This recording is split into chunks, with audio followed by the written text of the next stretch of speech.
माड़ी आसुछि कि विपद।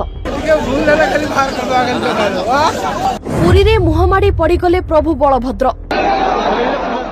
एपटे तुलसी क्षेत्र रे अटकी रहिले बड़ ठाकुर। 3 दिन हला माटी तले दबी रहिले प्रभु बलदेव जीव को रथ। एसबु देखि आखिरु बही जाउछि धार धार लुह।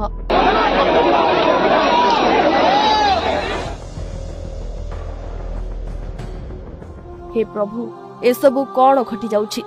रथ टाणी पारु नाहंती भक्त। कांदुछि तुलसी क्षेत्र। माटी तले दबी रहिछि रथ। गोटिए परे गोटिए एमिति अघटन भक्तों मनरे बहु कष्ट देउछि। एई जेमिति गतकाली चारमाला उपरे मुहमाड़ी पड़ी जाइथिले बड़ ठाकुर। एई घटना कोटी कोटी भक्तों को व्यथित करिछि।